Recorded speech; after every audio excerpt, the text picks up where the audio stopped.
Hi all, welcome to Edus academy. അപ്പോൾ നമ്മുടെ RRBയുടെ notification ഇപ്പോൾ വന്നിരിക്കുകയാണ്. അപ്പോൾ നമ്മുടെ പല സ്റ്റുഡൻസും നമ്മളോട് ചോദിച്ചിരുന്നു അതെങ്ങനെയാണ് അപ്ലൈ ചെയ്യേണ്ടത് എന്നുള്ളത്. സോ RRBയുടെ എക്സാംസിന് എങ്ങനെയാണ് നമുക്ക് ഓൺലൈനായിട്ട് അപ്ലൈ ചെയ്യേണ്ടത് എന്നുള്ളതാണ് നമ്മൾ ഈ വീഡിയോയിലൂടെ കവർ ചെയ്യാനായിട്ട് ഉദ്ദേശിക്കുന്നത്. അപ്പോൾ വീഡിയോ ആദ്യം മുതൽ അവസാനം വരെ കാണുക കേട്ടോ. അപ്പോൾ നമുക്ക് സാധാരണ അറിയാമല്ലേ, നമുക്ക് RRBക്ക് അപ്ലൈ ചെയ്യാനായിട്ട് ഏതെങ്കിലും, അതായത് പല സോൺ വൈസായിട്ടാണ് നമ്മുടെ റിക്രൂട്ട്മെന്റ് വരിക. അപ്പം RRBക്ക് അപ്ലൈ ചെയ്യാനായിട്ട് ഏതെങ്കിലും ഒരു സോണിന്റെ വെബ്സൈറ്റിൽ ലോഗിൻ ചെയ്ത് അപ്ലൈ ചെയ്യാനായിട്ട് കഴിയും. അതായത് നമ്മളിപ്പം ഏത് സോണിലേക്കാണോ അപ്ലൈ ചെയ്യാനായിട്ട് ആഗ്രഹിക്കുന്നത് ആ സോണിന്റെ വെബ്സൈറ്റിൽ തന്നെ വേണമെന്നില്ല, ഏതെങ്കിലും ഒരു RRBയുടെ വെബ്സൈറ്റിൽ കയറിയിട്ട് അപ്ലൈ ചെയ്താൽ മതിയാവും കേട്ടോ. അപ്പം നമ്മൾ ഇവിടെ ഇപ്പൊ ചെയ്യാനായിട്ട് ഉദ്ദേശിക്കുന്നത് RRB ചെന്നൈ. അപ്പൊ RRB ചെന്നൈയുടെ വെബ്സൈറ്റിൽ ആണ് നമ്മൾ അപ്ലൈ ചെയ്യാനായിട്ട് ഉദ്ദേശിക്കുന്നത്. അപ്പം RRB ചെന്നൈയുടെ വെബ്സൈറ്റിൽ ലോഗിൻ ചെയ്യാനായിട്ട് ജസ്റ്റ് ഗൂഗിളിൽ RRB ചെന്നൈ എന്ന് ടൈപ്പ് ചെയ്ത് കൊടുത്താൽ മാത്രം മതിയാവും. ഇതുപോലെയുള്ള ഒരു വിൻഡോ നമുക്ക് ഓപ്പൺ ആയിട്ട് വരും. അതിൽ ഇപ്പൊ വിളിച്ചിരിക്കുന്നത് നമ്മുടെ പോസ്റ്റുകളൊക്കെ ഇപ്പൊ വിളിച്ചിരിക്കുന്നത് ഈ സെൻ 03 കേട്ടോ, സെൻ 03/2025 എന്ന കാറ്റഗറിയിലാണ് ഈ റിക്രൂട്ട്മെന്റ് ഓഫ് പാരാമെഡിക്കൽ കാറ്റഗറീസ് ഒക്കെ വരുന്നത്. സോ അതിൽ നമുക്ക് ഈ ഒരു ഓപ്ഷൻ കാണാനായിട്ട് കഴിയും.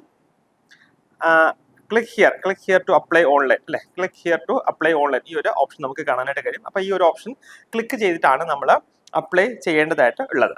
അപ്പോൾ നമ്മൾ click here to apply online എന്ന് പറയുന്ന ഓപ്ഷൻസ് കൊടുക്കുമ്പോൾ നമുക്ക് ഇങ്ങനെ ഒരു വിൻഡോ ആയിരിക്കും ഓപ്പൺ ആയി വരിക. അതിൽ പ്രധാനമായിട്ടും രണ്ട് ഓപ്ഷൻസ് ഉണ്ട് കേട്ടോ. അതിൽ നോക്കിയാൽ ഒന്ന് ലോഗിൻ ഓപ്ഷനും രണ്ട് ക്രിയേറ്റ് ആൻ അക്കൗണ്ട്.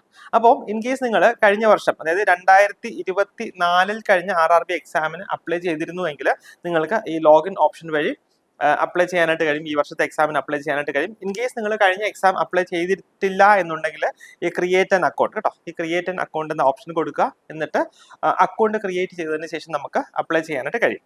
അപ്പോൾ ഞാൻ ആദ്യമായിട്ട് ഡിസ്കസ് ചെയ്യാനായിട്ട് പോകുന്നത് എങ്ങനെയാണ് നമ്മളൊരു അക്കൗണ്ട് ക്രിയേറ്റ് ചെയ്യുക, എങ്ങനെയാണ് നമ്മൾ ഇതിന്റെ അത് അപ്ലൈ ചെയ്യുക എന്നുള്ളതാണ് ഞാൻ ആദ്യമായിട്ട് കാണിക്കാനായിട്ട് പോകുന്നത്. അപ്പോൾ നമുക്ക് ഈ കാണുന്ന പോലെ എങ്ങനെയാണ് നമ്മൾ ന്യൂ കാൻഡിഡേറ്റ്സ് അപ്ലൈ ചെയ്യുന്നത് എന്ന് നോക്കാം. അപ്പോൾ രജിസ്റ്റർ ചെയ്യാനായിട്ട് നമ്മൾ ക്ലിക്ക് ചെയ്യുന്ന സമയത്ത് നമുക്ക് ഇങ്ങനെ ഒരു വിൻഡോ ആയിരിക്കും ഓപ്പൺ ആയി വരിക. അതായത് ക്രിയേറ്റ് ആൻ അക്കൗണ്ട് കേട്ടോ, ക്രിയേറ്റ് ആൻ അക്കൗണ്ട് എന്ന ഒരു വിൻഡോ ആയിരിക്കും ഓപ്പൺ ആയി വരിക. ഇതിൽ നമ്മുടെ നാഷണാലിറ്റി നമ്മൾ കൊടുക്കുക, അതായത് നാഷണാലിറ്റി കൊടുക്കുക. ഇവിടെ ഒരു ഡ്രോപ്പ് ഡൗൺ മെനു ഉണ്ടാവും. ഡ്രോപ്പ് ഡൗൺ മെനു ക്ലിക്ക് ചെയ്യുന്ന സമയത്ത് ഇവിടുന്ന് നാഷണാലിറ്റി ഇന്ത്യ എന്നുള്ളത് സെലക്ട് ചെയ്യുക. അതിനുശേഷം നമുക്ക് കൊടുക്കേണ്ടതായിട്ടുള്ളത് നമ്മുടെ പേഴ്സണൽ ഡീറ്റെയിൽസ് ആണ്, അതായത് പേഴ്സണൽ ഇൻഫർമേഷൻ ആണ്.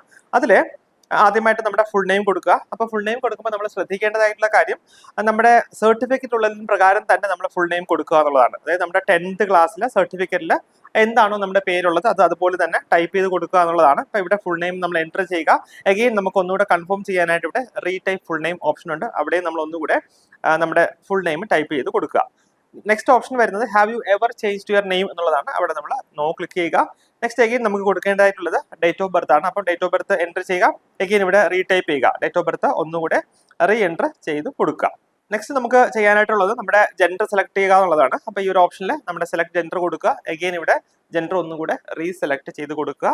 നെക്സ്റ്റ് നമുക്ക് നമ്മുടെ ഫാദേഴ്സ് നെയിം എൻ്റർ ചെയ്യുക. നെക്സ്റ്റ് അഗെയിൻ അതുപോലെ ഫാദേഴ്സ് നെയിം ഒന്നുകൂടെ റീടൈപ്പ് ചെയ്ത് കൊടുക്കുക. നെക്സ്റ്റ് മദേഴ്സ് നെയിം കൊടുക്കുക. അഗെയിൻ മദേഴ്സ് നെയിം റീടൈപ്പ് ചെയ്ത് കൊടുക്കുക.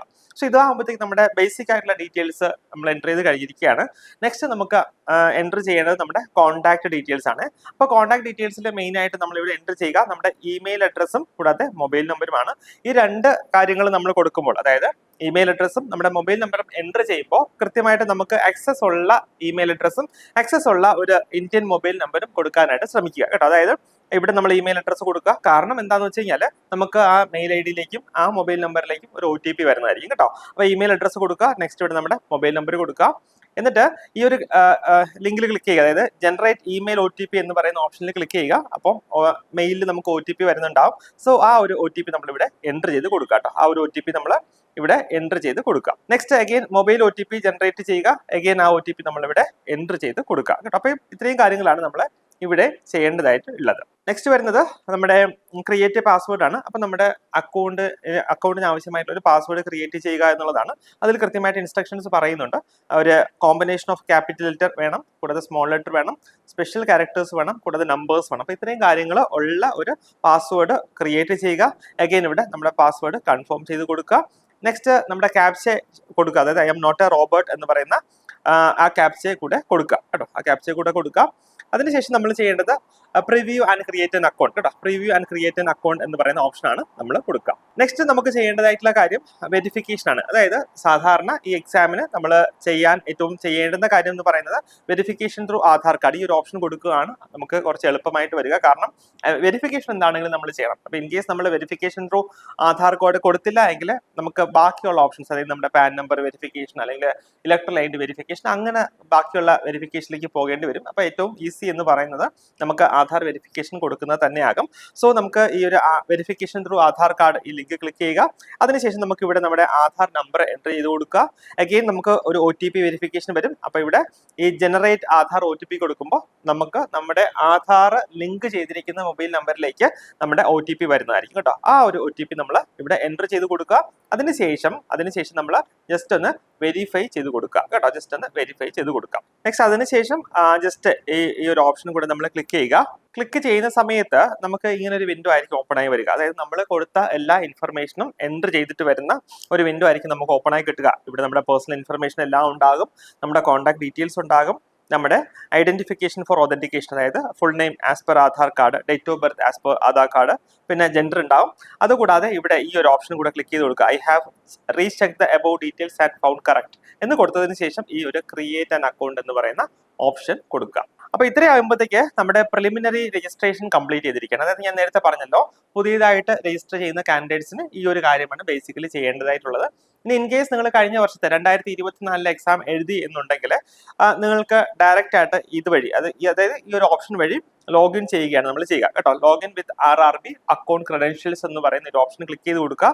സോ ദാറ്റ് നിങ്ങൾക്ക് ഇതുവഴി നിങ്ങളുടെ പഴയ, അതായത് നേരത്തെ നമ്മൾ കഴിഞ്ഞ വർഷം എൻ്റർ ചെയ്ത ആ ഡീറ്റെയിൽസ് തന്നെ നമുക്ക് ഇവിടെ ലഭിക്കുകയും അതുവഴി നമുക്ക് എക്സാമിന് അപ്ലൈ ചെയ്യാനും കഴിയും കേട്ടോ. അപ്പം ഇനി നമ്മൾ പറയുന്ന കാര്യങ്ങൾ രണ്ട് കാറ്റഗറിയിലെ കാൻഡിഡേറ്റ്സിനും ഉള്ളതാണ്. അതായത് നമ്മുടെ ഓൾറെഡി രജിസ്റ്റേർഡ് ആയിട്ടുള്ള കാൻഡിഡേറ്റ്സിനും കൂടാതെ ന്യൂ കാൻഡിഡേറ്റ്സിനും വേണ്ടിയുള്ള കാര്യങ്ങളാണ് നമ്മൾ പറയാനായിട്ട് ഉദ്ദേശിക്കുന്നത് കേട്ടോ. അപ്പം ഞാൻ പറഞ്ഞല്ലോ, നേരത്തെ പറഞ്ഞതുപോലെ നമ്മൾ ഈ ഒരു പ്രൊഫൈൽ വഴി അല്ലെങ്കിൽ ഈ ഒരു ഹോം പേജ് വഴി നമ്മൾ നമ്മുടെ RRB അക്കൗണ്ടിലേക്ക് ലോഗിൻ ചെയ്യുക. സപ്പോസ് പലരും ഒക്കെ നിങ്ങളുടെ ലോഗിൻ ഡീറ്റെയിൽസ് ഒക്കെ മറന്നു പോയിട്ടുണ്ടെങ്കിൽ നിങ്ങൾ വിഷമിക്കേണ്ട കാര്യമില്ല. ജസ്റ്റ് ഈ ഒരു ഓപ്ഷൻ ക്ലിക്ക് ചെയ്ത് കൊടുക്കുക. അതായത് ഈ ഒരു ഫർഗോട്ട് പാസ്വേഡ് എന്ന് പറയുന്ന ഓപ്ഷൻ നിങ്ങൾ ക്ലിക്ക് ചെയ്ത് കൊടുക്കുക. അങ്ങനെ ക്ലിക്ക് ചെയ്ത് കൊടുക്കുന്ന സമയത്ത് ഈ ഒരു വിൻഡോ ആയിരിക്കും നിങ്ങൾക്ക് ഓപ്പൺ ആയി കിട്ടുക കേട്ടോ. അതിനകത്ത് നിങ്ങളുടെ ഡീറ്റെയിൽസ് കൊടുക്കുക. അതായത് നിങ്ങളുടെ മൊബൈൽ നമ്പർ അല്ലെങ്കിൽ നിങ്ങളുടെ ഇമെയിൽ അഡ്രസ്സ് കൊടുക്കുക. കൂടാതെ ഡേറ്റ് ഓഫ് ബർത്ത് ഇവിടെ നിന്ന് നിങ്ങൾ എൻ്റർ ചെയ്ത് കൊടുക്കുക. അതുകൂടാതെ ഈ ഒരു ക്യാപ്ച കൂടെ കൊടുക്കുക, I am not a robot. എന്നിട്ട് എന്ത് ചെയ്യാം, ഈ പ്രൊസീഡ് എന്ന് പറയുന്ന ബട്ടൺ കൂടെ ക്ലിക്ക് ചെയ്യുക. സോ ദാറ്റ് നിങ്ങൾക്ക് നിങ്ങളുടെ പാസ്വേഡ് റീസെറ്റ് ചെയ്യാനായിട്ട് കഴിയും. സോ നിങ്ങളുടെ മെയിൽ ID-യിലേക്ക് നിങ്ങൾക്ക് ഒരു 2 ഫാക്ടർ ഒതന്റിക്കേഷൻ വരും. സോ ആ കോഡ് ഇവിടെ എൻ്റർ ചെയ്ത് കൊടുക്കുക. എന്നിട്ട് നമുക്കിവിടെ ലോഗിൻ ചെയ്യാനായിട്ട് കഴിയും കേട്ടോ. ഇത് ഞാൻ പറഞ്ഞത് ഇൻ കേസ് നിങ്ങൾ നിങ്ങളുടെ കഴിഞ്ഞ പ്രാവശ്യത്തെ പാസ്വേഡ് മറന്നു പോയിട്ടുണ്ടെങ്കിൽ ലോഗിൻ ചെയ്യേണ്ട കാര്യമാണ്. ഇൻ കേസ് നിങ്ങൾ പാസ്വേഡ് ഒക്കെ ഓർക്കുന്നുണ്ടെങ്കിൽ ആ ലോഗിൻ പേജിൽ തന്നെ നിങ്ങൾ പാസ്വേഡ് എൻ്റർ ചെയ്ത് നിങ്ങൾക്ക് ആപ്ലിക്കേഷൻ ഫില്ല് ചെയ്യാനായിട്ട് കഴിയും കേട്ടോ. അപ്പൊ നോക്കിക്കേ, ഇനി നമുക്ക് ശരിക്കും നമ്മുടെ ഡീറ്റെയിൽസ് കൊടുത്ത് നമ്മുടെ ആപ്ലിക്കേഷൻ ഫില്ല് ചെയ്യേണ്ടതായിട്ടാണ് വരിക. സോ ഈ ഒരു ജനറൽ ഇൻസ്ട്രക്ഷൻസ് കേട്ടോ, ജനറൽ ഇൻസ്ട്രക്ഷൻസ് എന്ന് പറയുന്ന ഒരു വിൻഡോ ആയിരിക്കും നമുക്ക് ഓപ്പൺ ആയി കിട്ടുക. അതിനകത്ത് കുറച്ച് ഇൻസ്ട്രക്ഷൻസ് കാര്യങ്ങളൊക്കെ ഉണ്ടാവും, അത് കൃത്യമായിട്ട് വായിച്ചു നോക്കുക. എന്നിട്ട് ഈ ഒരു ഓൺലൈൻ ആപ്ലിക്കേഷൻ കേട്ടോ, ഈ ഒരു ഓൺലൈൻ ആപ്ലിക്കേഷൻ എന്ന ലിങ്ക് നിങ്ങൾ ക്ലിക്ക് ചെയ്യുക. സോ ആ ഒരു ഓൺലൈൻ ആപ്ലിക്കേഷൻ ലിങ്ക് ക്ലിക്ക് ചെയ്യുന്ന സമയത്ത് നിങ്ങൾക്ക് ഇങ്ങനെ ഒരു വിൻഡോ ആയിരിക്കും ഓപ്പൺ ആയി വരിക. അതായത് സെൻ നമ്പർ 03/2025 പാരാമെഡിക്കൽ കാറ്റഗറീസ്. അതിന്റെ ഓപ്പണിംഗ് ഡേറ്റ് നമുക്കറിയാം, August 9th ആയിരുന്നു. ആപ്ലിക്കേഷൻ ക്ലോസ് ചെയ്യുന്ന ഡേറ്റ് September 8th ആണ്.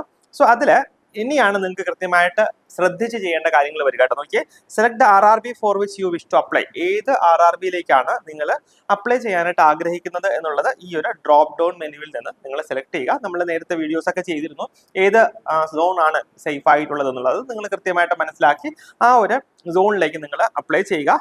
എന്നിട്ട് ഈ രണ്ട് ഓപ്ഷൻസ് കൂടെ ക്ലിക്ക് ചെയ്ത് കൊടുക്കുക. I am not currently debarred by any RRB. I hereby confirm that I have carefully read and understood the same എന്ന് പറഞ്ഞിട്ടുള്ള ഓപ്ഷൻ ക്ലിക്ക് ചെയ്യുക. എന്നിട്ട് ഈ ഒരു നെക്സ്റ്റ് ഓപ്ഷൻ കേട്ടോ, നെക്സ്റ്റ് ഓപ്ഷൻ കൂടെ കൊടുക്കുക. പിന്നെ ഈ ഒരു കാര്യം വരുന്നത് ഞാൻ പറഞ്ഞല്ലോ, നേരത്തെ നമ്മൾ ആധാർ വെരിഫൈഡ് ആയിരിക്കും നമ്മുടെ account. So account is verified with Aadhaar.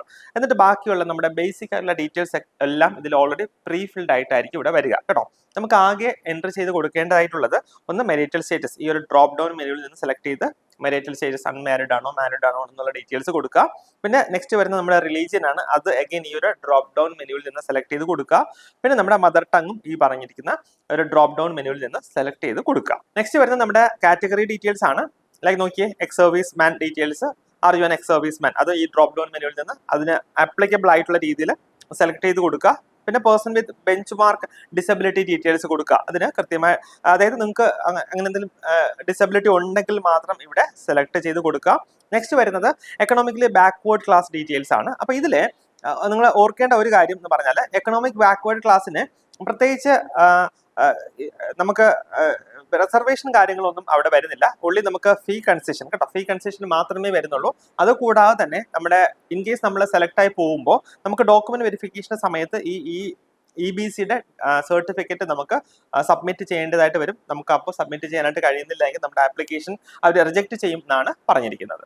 Next നമുക്ക് എൻ്റർ ചെയ്യേണ്ടതായിട്ടുള്ള ഡീറ്റെയിൽസ് എന്ന് പറയുന്നത് details of serving railway applicant ആണ്. അതായത് നിങ്ങൾ ഇൻ കേസ് റെയിൽവേയിൽ വർക്ക് ചെയ്യുകയാണ് എങ്കിൽ are you an employee of Indian railways ചോദിക്കുന്നുണ്ട്. വർക്ക് ചെയ്യുന്നുണ്ടെങ്കിൽ എസ് കൊടുക്കുക. അല്ല എന്നുണ്ടെങ്കിൽ കറണ്ട് എംപ്ലോയ്മെന്റ് ഡീറ്റെയിൽസ്, അതായത് നിങ്ങൾ റെയിൽവേയിലല്ല വേറെ ഏതെങ്കിലും ഡിപ്പാർട്ട്മെന്റിലാണ് വർക്ക് ചെയ്യുന്നത് എന്നുണ്ടെങ്കിൽ നമുക്ക് ആ എംപ്ലോയ്മെന്റ് ഡീറ്റെയിൽസ് ഇവിടെ കൊടുക്കാം. ഒറ്റ കാര്യം മാത്രമേ ഉള്ളൂ, നമ്മൾ എവിടെയെങ്കിലും വർക്ക് ചെയ്യാണ്, പ്രത്യേകിച്ച് നമ്മൾ ഗവൺമെന്റ് സെക്ടറിലാണ് വർക്ക് ചെയ്യുന്നത് എങ്കിൽ നിങ്ങൾ ഈ RRBയിലേക്ക് അപ്ലൈ ചെയ്യുമ്പോൾ തന്നെ ഒരു NOC കൂടെ അപ്ലൈ ചെയ്ത് വെക്കുക. അത് നിങ്ങൾക്ക് പിന്നീട് ആവശ്യം വരും കേട്ടോ. അപ്പം NOC കൂടെ അപ്ലൈ ചെയ്യുന്നവർ മാത്രം ഈ കറണ്ട് എംപ്ലോയ്മെന്റ് ഡീറ്റെയിൽസ് കൊടുക്കുക. Name of the current department or organisation എന്നുള്ളത് നമ്മൾ സെലക്ട് ചെയ്ത് കൊടുക്കുക.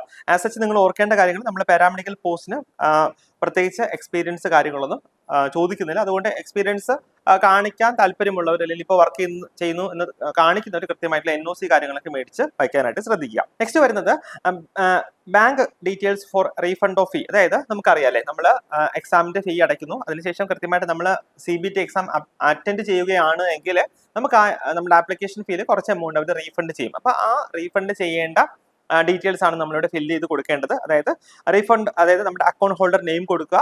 അതുകൂടാതെ അഗെയിൻ ഒന്നുകൂടെ അക്കൗണ്ട് നമ്പർ ഒന്നുകൂടെ എൻ്റർ ചെയ്ത് കൊടുക്കുക. ബാക്കിയൊക്കെ വരുന്നതാണ് കേട്ടോ, കൺഫേം റീഫണ്ട് ഫീ അതൊക്കെ വരുന്നതാണ്. കൂടാതെ IFSC കോഡ്, നമ്മുടെ അക്കൗണ്ടിന്റെ IFSC കോഡ് കൊടുക്കുക. അതിനുശേഷം നമ്മൾ ഈ ഡീറ്റെയിൽസ് ഇവിടെ സേവ് ചെയ്ത് പോവുക. നെക്സ്റ്റ് നമ്മുടെ ക്വാളിഫിക്കേഷൻ ഡീറ്റെയിൽസ് എൻ്റർ ചെയ്ത് കൊടുക്കേണ്ടതാണ്. അതായത് ഞാൻ നേരത്തെ പറഞ്ഞ പോലെ കഴിഞ്ഞ പ്രാവശ്യം അപ്ലൈ ചെയ്തവരാണ് എങ്കിൽ അവർക്ക് ഓൾറെഡി ക്വാളിഫിക്കേഷൻ ഡീറ്റെയിൽസ് ഉണ്ടാകും. അതല്ല എന്നുണ്ടെങ്കിൽ ക്വാളിഫിക്കേഷൻ ഡീറ്റെയിൽസ് നമുക്ക് ഈ ഒരു സെലക്ഷൻ, ഈ ഒരു ഏരിയയിൽ നമുക്ക് എൻ്റർ ചെയ്ത് കൊടുക്കാം കേട്ടോ. അതായത് ഇവിടെ നമുക്ക് ക്വാളിഫിക്കേഷൻ ഡീറ്റെയിൽസ് കൊടുക്കാം. അപ്പം അതായത് മെട്രിക്കുലേഷൻ ആണോ എന്നുള്ളത് നമ്മുടെ ബേസിക് ആയിട്ടുള്ള ക്വാളിഫിക്കേഷൻസ് എൻ്റർ ചെയ്യുക. നെക്സ്റ്റ് നമ്മുടെ സ്റ്റേറ്റ്, ഡിസ്ട്രിക്റ്റ്, ബോർഡ് ഏതാണ്, പിന്നെ date of passing, roll number എത്രയായിരുന്നു, പിന്നെ നമ്മുടെ സർട്ടിഫിക്കറ്റിന്റെ സീരിയൽ നമ്പർ, ഈ കാര്യങ്ങൾ എൻ്റർ ചെയ്തതിന് ശേഷം ഇവിടെ അപ്ഡേറ്റ് കൊടുക്കുക. അപ്പൊ നമ്മുടെ മെട്രിക്കുലേഷന്റെ അല്ലെങ്കിൽ 10th ഡീറ്റെയിൽസ് നമ്മൾ എൻ്റർ ചെയ്ത് കഴിഞ്ഞു. നെക്സ്റ്റ് നമ്മുടെ ക്വാളിഫിക്കേഷൻ, അതായത് നമ്മുടെ BSc നഴ്സിംഗ് ആണോ GNM ആണോ, ബേസിക് ആയിട്ടുള്ള ക്വാളിഫിക്കേഷൻ, പ്രൊഫഷണൽ ക്വാളിഫിക്കേഷൻ എൻ്റർ ചെയ്ത് കൊടുക്കുക. അത് അഗെയിൻ ഇവിടുന്ന് ഈ പറഞ്ഞ ക്വാളിഫിക്കേഷൻ BSc നഴ്സിംഗ് ആണോ, ഡിസിപ്ലിൻ എന്തായിരുന്നു, നെയിം ഓഫ് കോഴ്സ് എന്തായിരുന്നു, സ്റ്റേറ്റ് ഏതാണ്, അഗെയിൻ ഡിസ്ട്രിക്ട് ഏതാണ്, നെയിം ഓഫ് കോളേജ് അല്ലെങ്കിൽ യൂണിവേഴ്സിറ്റി ഏതാണ്, ഡേറ്റ് ഓഫ് പാസിംഗ് ഏതാണ്. സോ ഇങ്ങനെയുള്ള കാര്യങ്ങൾ നമ്മൾ ഇവിടെ എൻ്റർ ചെയ്ത് കൊടുക്കുക. പിന്നെ വർക്ക് എക്സ്പീരിയൻസ് ചോദിക്കുന്നുണ്ട്. ഞാൻ പറഞ്ഞല്ലോ നമ്മുടെ സാധാരണ ഇപ്പോഴത്തെ പാരാമെഡിക്കലിലൊന്നും എക്സ്പീരിയൻസ് നമുക്ക് നിർബന്ധമല്ല. ആകെ എക്സ്പീരിയൻസ് വേണ്ടത് ഒരു ഡയാലിസിന്റെ ഒരു പോസ്റ്റിന് മാത്രമാണ് എക്സ്പീരിയൻസ് വേണ്ടത്. സോ നമ്മൾ ഇവിടെ ഒരു ഡ്രോപ്പ് ഡൗൺ മെനു ക്ലിക്ക് ചെയ്യുമ്പോൾ നമുക്ക് ആ ഒരു ഓപ്ഷൻ മാത്രമായിരിക്കും വരിക. ബാക്കിയുള്ളവർ, അതായത് നമ്മളൊന്നും ഈ എക്സ്പീരിയൻസിന്റെ ഡീറ്റെയിൽസ് കൊടുക്കേണ്ടതായിട്ട് ഇല്ല. ഇനി അടുത്താണ് വളരെ ഇമ്പോർട്ടന്റ് ആയിട്ട് നമ്മൾ വളരെ ശ്രദ്ധിച്ച് ചെയ്യേണ്ടതായിട്ടുള്ള ഒരു കാര്യം വരുന്നത്. അതായത് നമ്മുടെ ഫോട്ടോ അപ്ലോഡ് ആണ്. കഴിഞ്ഞ പ്രാവശ്യമൊക്കെ നമ്മൾ സാധാരണ നമ്മുടെ ഫോട്ടോ ഓട്ടോമാറ്റിക്, അതായത് നമ്മുടെ സിസ്റ്റത്തിൽ നിന്ന് തന്നെ അപ്ലോഡ് ചെയ്ത് കൊടുക്കുമായിരുന്നു ചെയ്തിരുന്നത്. പക്ഷേ ഇപ്രാവശ്യം അങ്ങനെയല്ല. ഇപ്രാവശ്യം ലൈവ് ഫോട്ടോ ആയിട്ട് നമ്മൾ അപ്ലോഡ് ചെയ്യേണ്ടതായിട്ട് ഉണ്ട് കേട്ടോ. അപ്പം അതിന്റെ ഡീറ്റെയിൽസ് ആണ് ഇനി പറയാനായിട്ട് പോകുന്നത്. അതായത് നോക്കിയേ, ഇപ്പം ഈ തന്നിരിക്കുന്നതിന് ഇതുപോലെ, അതായത് ഒരു ലൈറ്റ് ബാക്ക്ഗ്രൗണ്ടിൽ വരുന്ന ഒരു ഫോട്ടോയാണ്, നമ്മൾ ഫേസ് കൃത്യമായിട്ട് കാണുന്ന തരത്തിലുള്ള ഒരു ഫോട്ടോയാണ് നമുക്ക് ലൈവ് ആയിട്ട് എടുത്ത് അപ്ലോഡ് ചെയ്യേണ്ടതായിട്ടുള്ളത്. അപ്പം ഞാൻ നേരത്തെ പറഞ്ഞ പോലെ ബാക്ക്ഗ്രൗണ്ട് ലൈറ്റ് ആയിരിക്കണം. അതുകൂടാതെ തന്നെ കൃത്യമായിട്ട് അവർ ഇൻസ്ട്രക്ഷനിൽ പറയുന്നുണ്ട് ആ ഒരു കോൺട്രാസ്റ്റ് മെയിൻറ്റെയിൻ ചെയ്യാനായിട്ട് ഒരു ഡാർക്ക് കളർ ഡ്രസ്സ് ഇടുന്നതായിരിക്കും നല്ലത് കേട്ടോ. അപ്പൊ നോക്കിയേ, അപ്പൊ നമുക്ക് നെക്സ്റ്റ് ഈ ഫോട്ടോ അപ്ലോഡ് സെക്ഷൻ ആണ് വരിക. അപ്പൊ നമുക്ക് എങ്ങനെയാണ് ഈ ഫോട്ടോ അപ്ലോഡ് ചെയ്യേണ്ടത് എന്ന് നോക്കാം. അപ്പൊ നോക്കിയേ, ഈ രണ്ട് കാര്യങ്ങളാണ് ഇവിടെ പറയുന്നത്. ഒന്ന് നോക്കിയേ, ക്യാപ്ചർ ലൈവ് ഇമേജ്, രണ്ടാമത്തേത് capture live image from mobile. അപ്പം നിങ്ങൾക്ക് ഏത് രീതിയിൽ വേണമെങ്കിലും ലൈവ് ഇമേജ് ക്യാപ്ചർ ചെയ്യാം. പക്ഷേ കുറച്ചുകൂടെ സ്യൂട്ടബിൾ ആയിട്ട്, കുറച്ചുകൂടെ ഈസി ആയിട്ട്, പ്രാക്ടിക്കൽ ആയിട്ട് നമുക്ക് ചെയ്യാൻ കഴിയുന്നത് നമ്മുടെ മൊബൈലിൽ നിന്ന് ഇമേജ് അപ്ലോഡ് ചെയ്യുക എന്നുള്ളതാണ് കേട്ടോ. അപ്പൊ അങ്ങനെയാണെങ്കിൽ ഈ ഒരു ഓപ്ഷൻ, അതായത് capture live image from mobile എന്ന ഓപ്ഷൻ ക്ലിക്ക് ചെയ്യുമ്പോൾ നമുക്ക് ഈ ഒരു വിൻഡോ നമുക്ക് ഓപ്പൺ ആയി വരും കേട്ടോ. അതിനകത്ത് ഈ പറഞ്ഞിരിക്കുന്ന പോലെ ഒരു QR കോഡ് ഉണ്ടാവും. ഈ ഒരു QR കോഡ് ഉണ്ടാവും. സോ നമ്മുടെ മൊബൈൽ വെച്ചിട്ട് ഈ ഒരു QR കോഡ് സ്കാൻ ചെയ്യുകയാണ് എങ്കിൽ നമുക്ക് RRBയുടെ അക്കൗണ്ട് ക്രെഡൻഷ്യൽ, അതായത് നമ്മൾ ഇപ്പൊ ക്രിയേറ്റ് ചെയ്ത നമ്മുടെ ലോഗിൻ ഡീറ്റെയിൽസ് ഉണ്ടല്ലോ, അത് എൻ്റർ ചെയ്ത് കൊടുക്കുകയാണ് എങ്കിൽ നമുക്ക് മൊബൈലിൽ തന്നെ ഈ ഒരു പേജിലേക്ക് പോകുന്നതായിട്ട് നമുക്ക് കാണാൻ കഴിയും കേട്ടോ. അപ്പോൾ അവരുടെ പ്രത്യേകിച്ച് ഒരു ഇൻസ്ട്രക്ഷൻ പറയുന്നുണ്ട്, അതായത് you are allowed to capture only 3 times within 5 minutes കേട്ടോ. 5 മിനിറ്റിൽ 3 പ്രാവശ്യം മാത്രമേ നമുക്ക് ക്യാപ്ചർ ചെയ്യാനായിട്ട് കഴിയുള്ളൂ. പിന്നെ അഗെയിൻ നമുക്ക് വെയിറ്റ് ചെയ്യേണ്ടി വരും. അതുകൊണ്ട് നിങ്ങളെല്ലാം റെഡി ആയതിനു ശേഷം മാത്രം നിങ്ങൾ ഫോട്ടോ ക്യാപ്ചർ ചെയ്യാനായിട്ട് ശ്രമിക്കുക. പിന്നെ ensure you are in front of a plain white background while capturing the photo. വളരെ ഇമ്പോർട്ടൻ്റ് ആണ്. കാരണം ഈ പ്ലെയിൻ വൈറ്റ് ആയിട്ടുള്ള ബാക്ക്ഗ്രൗണ്ടിന്റെ മുന്നിലല്ല എങ്കിൽ ഫോട്ടോ നമുക്ക് അപ്ലോഡ് ചെയ്യാൻ കഴിയില്ല. സോ അതുകൊണ്ട് തന്നെ വളരെ ക്ലിയർ ആയിട്ടുള്ള ഒരു വൈറ്റ് ബാക്ക്ഗ്രൗണ്ടിന്റെ മുന്നിൽ തന്നെ നിങ്ങൾ ഫോട്ടോയ്ക്ക് പോസ് ചെയ്യാനായിട്ട് ശ്രമിക്കുക. അതിൽ ഒരു കാര്യം ഇമ്പോർട്ടൻ്റ് ആണ്, അതായത് ഇപ്പം നമ്മളൊക്കെ ഇവിടെ ചെയ്തത് ഒരു വൈറ്റ് ചാർട്ട് പേപ്പർ കേട്ടോ, നല്ല വൈറ്റ് ആയിട്ടുള്ള ഒരു ചാർട്ട് പേപ്പർ, അതിലൊരു ഫോൾഡും ഇല്ലാതെ കൃത്യമായിട്ട് നമ്മുടെ ചുവരിൽ പതിപ്പിച്ചതിന് ശേഷം അതിന്റെ മുന്നിൽ നിൽക്കുകയാണെങ്കിൽ ഈസി ആയിട്ട് ക്ലിയർ ആയിട്ട് നമുക്ക് ഫോട്ടോ അപ്ലോഡ് ചെയ്യാനായിട്ട് കഴിയും കേട്ടോ. Next please proceed only when you are ready. അപ്പോൾ നമ്മൾ റെഡി ആയതിനു ശേഷം ഈ ഒരു എസ് ഓപ്ഷൻ നമ്മൾ കൊടുക്കുകയാണെങ്കിൽ നമുക്ക് നമ്മുടെ ലൈവ് ആയിട്ടുള്ള ഫോട്ടോ നമുക്ക് അപ്ഡേറ്റ് അല്ലെങ്കിൽ അപ്ലോഡ് ചെയ്യാനായിട്ട് കഴിയും കേട്ടോ. എന്നിട്ട് നമ്മുടെ ഇമേജ് നമ്മൾ ക്യാപ്ചർ ചെയ്ത് കൊടുക്കുക, സോ ദാറ്റ് നമ്മുടെ ഇമേജും ഓട്ടോമാറ്റിക് ആയിട്ട് നമ്മുടെ പ്രൊഫൈലിൽ വന്നോളും. സോ നെക്സ്റ്റ് നമുക്ക് ചെയ്യേണ്ടതായിട്ടുള്ളത് നമ്മുടെ സിഗ്നേച്ചർ അപ്ലോഡ് ആണ്. സിഗ്നേച്ചർ അപ്ലോഡിൽ 2 കാര്യങ്ങളാണ് ശ്രദ്ധിക്കേണ്ടത്. ഒന്ന് നോക്കി, അവർ കൃത്യമായിട്ട് പിക്സൽ പറയുന്നുണ്ട്, നമ്മുടെ ഫോട്ടോയുടെ പിക്സൽ പറയുന്നുണ്ട്. അതുകൂടാതെ ഇമേജ് സൈസ് പറയുന്നുണ്ട്. അതായത് ഇമേജ് സൈസ് ആണ് നമ്മൾ ശ്രദ്ധിക്കേണ്ടത് 30 KB to 49 KB കേട്ടോ. 30 മുതൽ 49 KB ഉള്ളിൽ സൈസ് ഉള്ള ഫോട്ടോ ആയിരിക്കും നമ്മൾ അപ്ലോഡ് ചെയ്യേണ്ടതായിട്ട് ഉള്ളത്. സോ അതിനുവേണ്ടി നമുക്ക് നമ്മുടെ സിഗ്നേച്ചർ അപ്ലോഡ് ചെയ്യേണ്ടതായിട്ടുള്ളത്. സോ അതിനുവേണ്ടി നമ്മൾ ഓൾറെഡി സ്കാൻ ചെയ്ത് സിഗ്നേച്ചർ ഉണ്ടെങ്കിൽ നമുക്കത് അപ്ഡേറ്റ് ചെയ്യാം. പക്ഷേ അതിൽ 1-2 കാര്യങ്ങൾ നമ്മൾ ശ്രദ്ധിക്കാം. സോ അപ്പോൾ നമുക്ക് സിസ്റ്റത്തിൽ ഓൾറെഡി നമ്മുടെ ഒരു സിഗ്നേച്ചറിന്റെ ഇമേജ് ഉണ്ടാകണം, അല്ലെങ്കിൽ നമുക്ക് മൊബൈൽ ഉപയോഗിച്ച് തന്നെ ഒരു ഫോട്ടോ എടുക്കാം.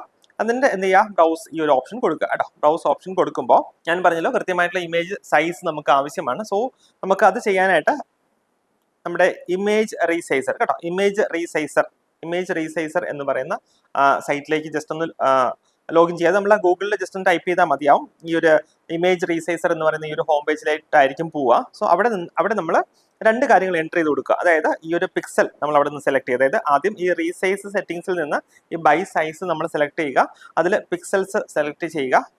നെക്സ്റ്റ് അഗൈൻ വിഡ്ത്തും ഹൈറ്റും നമ്മൾ സെറ്റ് ചെയ്ത് കൊടുക്കണം. അതിൽ വിഡ്ത്ത് 1400-ഉം ഹൈറ്റ് 600-ഉം കൊടുക്കാനായിട്ട് ശ്രമിക്കുക കേട്ടോ. അതായത് ഞാൻ നേരത്തെ പറഞ്ഞല്ലോ 140-യും 60-യും ആണ് അവർ പറയുന്നത്, പക്ഷേ നമ്മുടെ ഫോട്ടോയുടെ സൈസ് കൂടെ അവിടെ വരുന്നുണ്ട്. അതായത് ഒരു 49 KB ഉള്ളിലുള്ള സൈസ് വേണം, അതുകൂടാതെ 30-ക്ക് താഴെ പോകാനും പാടില്ല. അതുകൊണ്ട് ആ ഒരു സൈസ് അഡ്ജസ്റ്റ് ചെയ്യാൻ വേണ്ടിയാണ് നമ്മൾ ഒരു 1400 to 600 ഈ ഒരു പിക്സൽസ് നമ്മൾ വിഡ്ത്തും ഹൈറ്റും നമ്മൾ അവിടെ അഡ്ജസ്റ്റ് ചെയ്ത് കൊടുക്കുക. എന്നിട്ട് നമ്മുടെ ഇമേജ് അപ്ലോഡ് ചെയ്ത് കൊടുക്കുക. അപ്പോൾ നമുക്ക് കൃത്യമായിട്ട് നമുക്ക് ഈ ഒരു സൈറ്റിൽ അപ്ലോഡ് ചെയ്യാനുള്ള സൈസിൽ തന്നെ നമ്മുടെ സിഗ്നേച്ചർ നമുക്ക് ലഭിക്കുന്നതായിരിക്കും. സോ അങ്ങനെ നമ്മുടെ സിഗ്നേച്ചറും നമ്മൾ അപ്ലോഡ് ചെയ്ത് കൊടുക്കാം. നെക്സ്റ്റ് വരുന്നതാണ് നമ്മൾ ഏത് പോസ്റ്റിലേക്കാണ് അപ്ലൈ ചെയ്യുന്നത് എന്നുള്ളത് കേട്ടോ. അതായത് എലിജിബിൾ പോസ്റ്റ് അല്ലെങ്കിൽ സോൺസ് ടു അപ്ലൈ, അതിൽ നമ്മൾ നമ്മുടെ റെസ്പെക്റ്റീവ് ആയിട്ടുള്ള പോസ്റ്റ് നമ്മൾ സെലക്ട് ചെയ്ത് കൊടുക്കുക. അതിനുശേഷം ഈ പ്ലസ് ബട്ടണിൽ നമ്മൾ പ്രസ് ചെയ്യുകയാണെങ്കിൽ ആ ഒരു ഓപ്ഷൻ ഇങ്ങോട്ട് നമുക്ക് വരുന്നതായിട്ട് കാണാനായിട്ട് കഴിയും. ഇൻ കേസ് നിങ്ങൾ ഒന്നിൽ കൂടുതൽ പോസ്റ്റിലേക്ക് അപ്ലൈ ചെയ്യുകയാണ്, ഇപ്പം നിങ്ങൾ എലിജിബിൾ ആണ്, ഒന്നിൽ കൂടുതൽ പോസ്റ്റിലേക്ക് നിങ്ങൾ അപ്ലൈ ചെയ്യുകയാണെങ്കിൽ ഈ ഒരു രീതിയിൽ തന്നെ ആ പോസ്റ്റ് നിങ്ങളുടെ പ്രിഫറൻസ് അനുസരിച്ച് ആ പോസ്റ്റുകൾ ഇതുപോലെ സെലക്ട് ചെയ്ത് ഇപ്രാവശ്യത്തേക്ക് കൊണ്ടുവരാനായിട്ട് കഴിയും കേട്ടോ. അപ്പം ഇതുപോലെ ആയിരിക്കും നിങ്ങൾക്ക് വൺസ് നിങ്ങൾ സെലക്ട് ചെയ്ത് കഴിഞ്ഞാൽ, അല്ലെങ്കിൽ നിങ്ങൾ ഏത് പോസ്റ്റാണോ അപ്ലൈ ചെയ്യുന്നത് സെലക്ട് ചെയ്ത് കഴിഞ്ഞാൽ നിങ്ങൾക്ക് ഇങ്ങനെ ആയിരിക്കും ഈ ഒരു സ്ക്രീന് കാണാനായിട്ട് കഴിയുക. നെക്സ്റ്റ് നമുക്കൊരു ഡിക്ലറേഷൻ ആണ് കൊടുക്കേണ്ടതായിട്ടുള്ളത്.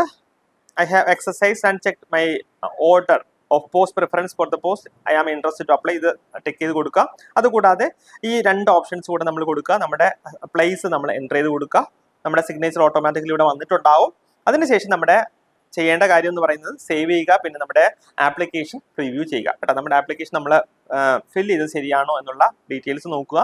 നെക്സ്റ്റ് നമ്മൾ ചെയ്യേണ്ട കാര്യം എന്ന് പറഞ്ഞാൽ നമ്മുടെ ഫീ പേയ്മെന്റ് ആണ് കേട്ടോ. അപ്പോൾ ഓട്ടോമാറ്റിക്കലി നമ്മുടെ എമൗണ്ട് എത്രയാണോ നമ്മൾ പേ ചെയ്യേണ്ടത് അത് ഇവിടെ വന്നിട്ടുണ്ടാവും. സോ നമുക്കത് ഈ ഒരു ലിങ്ക് വഴി പേ വിത്ത് SBI ePay എന്ന് പറയുന്ന ലിങ്ക് വഴി നമുക്ക് പേ ചെയ്യാനായിട്ട് കഴിയും. സോ നിങ്ങൾക്ക് ഇഷ്ടമുള്ള രീതിയിൽ നമ്മുടെ ഫീസ് പേ ചെയ്യാം. ഇതർ കാർഡ് വെച്ചിട്ട് പേ ചെയ്യാം, അല്ലെങ്കിൽ ഇന്റർനെറ്റ് ബാങ്കിങ്ങോ അല്ലെങ്കിൽ UPO ഒക്കെ വെച്ചിട്ട് നമുക്ക് നമ്മുടെ ഫീസ് പേ ചെയ്യാനായിട്ട് കഴിയും. അപ്പോൾ ഫീസ് കൂടെ പേയ്മെന്റ് ചെയ്ത് കഴിഞ്ഞാൽ നമ്മുടെ ആപ്ലിക്കേഷൻ ഓൾറെഡി സബ്മിറ്റ് ആയി എന്നുള്ളതാണ് അതിന്റെ അർത്ഥം. അതിൽ നിങ്ങൾക്ക് ഇൻ കേസ് നിങ്ങളുടെ ഫീ റെസിപ്റ്റ് കയ്യിൽ സൂക്ഷിക്കണം എന്നുണ്ടെങ്കിൽ ഒന്നുകിൽ പ്രിന്റ് എടുത്ത് സൂക്ഷിക്കാം, അതല്ലെങ്കിൽ ഈ ഒരു പ്രിന്റ് ഓപ്ഷൻ കൊടുത്തു കഴിഞ്ഞാൽ നിങ്ങൾക്ക് ഇവിടെ സേവ് ആസ് PDF കേട്ടോ, സേവ് ആസ് PDF എന്ന് പറയുന്ന ഓപ്ഷൻ കൊടുത്തിട്ട് നമുക്കിത് PDF ആയിട്ട് നമ്മുടെ ഇതിന്റെ റെസിപ്റ്റ് നമുക്ക് സേവ് ചെയ്ത് വെക്കാനും കഴിയും കേട്ടോ, സേവ് ചെയ്ത് വെക്കാനും കഴിയും. സോ നെക്സ്റ്റ് നമ്മുടെ ആപ്ലിക്കേഷൻ നമുക്ക് ജസ്റ്റ് ഒന്ന് കാണാം. അതായത് നമ്മുടെ ആപ്ലിക്കേഷൻ സബ്മിറ്റ് ആയി കഴിഞ്ഞു. ഇൻ കേസ് നിങ്ങൾക്ക് നിങ്ങളുടെ ആപ്ലിക്കേഷൻ കാണണം എന്നുണ്ടെങ്കിൽ ഈ ഒരു വ്യൂ ആപ്ലിക്കേഷൻ എന്ന ഓപ്ഷനിൽ ക്ലിക്ക് ചെയ്ത് നമ്മുടെ ആപ്ലിക്കേഷൻ നമുക്ക് കാണാനായിട്ട് കഴിയും. സോ നമ്മുടെ ഓട്ടോമാറ്റിക്കലി നമ്മുടെ ആപ്ലിക്കേഷൻ സബ്മിറ്റ് ആയി കഴിഞ്ഞിട്ടുണ്ടാവും. അപ്പോൾ ഈ രീതിയിലാണ് നമുക്ക് നമ്മുടെ RRBയിലെ വിവിധ പോസ്റ്റുകളിലേക്ക് അപ്ലൈ ചെയ്യാനായിട്ട് കഴിയുക. ഒരു കാര്യം കൂടെ ഞാൻ സൂചിപ്പിച്ചോട്ടെ, നമ്മൾ അപ്ലൈ ചെയ്തിട്ട് വെറുതെ ഇരുന്നിട്ട് കാര്യമില്ല അല്ലെ. അപ്ലൈ ചെയ്യുക, ഇന്റൻസീവായിട്ട് വളരെ കഠിനമായിട്ട് അതിനുവേണ്ടി പരിശ്രമിക്കുക. ആ ഒരു കാര്യം കൂടെ നിങ്ങൾ ഇതിനോടൊപ്പം തന്നെ ചെയ്യേണ്ടതായിട്ടുണ്ട്. നമ്മുടെ എഡ്യൂസ് അക്കാഡമിയിൽ RRBയുടെ കോഴ്സുകളിലേക്കുള്ള കോച്ചിങ്ങുകൾ നടന്നു വരുന്നു. അപ്പോൾ അതിന്റെ ക്ലാസ്സുകൾ ജസ്റ്റ് സ്റ്റാർട്ട് ചെയ്തിട്ടേ ഉള്ളൂ. പുതിയ ബാച്ചുകളൊക്കെ നമ്മൾ തുടങ്ങുന്നുണ്ട്. സോ നമ്മുടെ ഓഫീസുമായിട്ട് കോൺടാക്ട് ചെയ്യുക, നിങ്ങളുടെ സീറ്റുകൾ ഉറപ്പിക്കുക, അഡ്മിഷൻ എടുക്കുക, നന്നായിട്ട് പഠിക്കുക കേട്ടോ. ഇൻ കേസ് നിങ്ങൾ ഒരിടത്ത് അഡ്മിഷൻ എടുത്തില്ലെങ്കിലും വളരെ നന്നായിട്ട്, വളരെ സീരിയസ് ആയിട്ട് തന്നെ പഠിക്കുക. നല്ല ഒരു ജോലിയാണ്, നല്ല പ്രസ്റ്റീജിയസ് ആയിട്ടുള്ള ഒരു ജോലിയാണ് നിങ്ങളെ കാത്തിരിക്കുന്നത്. വെറുതെ അപ്ലൈ ചെയ്തിട്ട് കിടന്നുറങ്ങാതെ നന്നായിട്ട് പഠിക്കുക. എല്ലാവർക്കും ഓൾ ദി ബെസ്റ്റ്.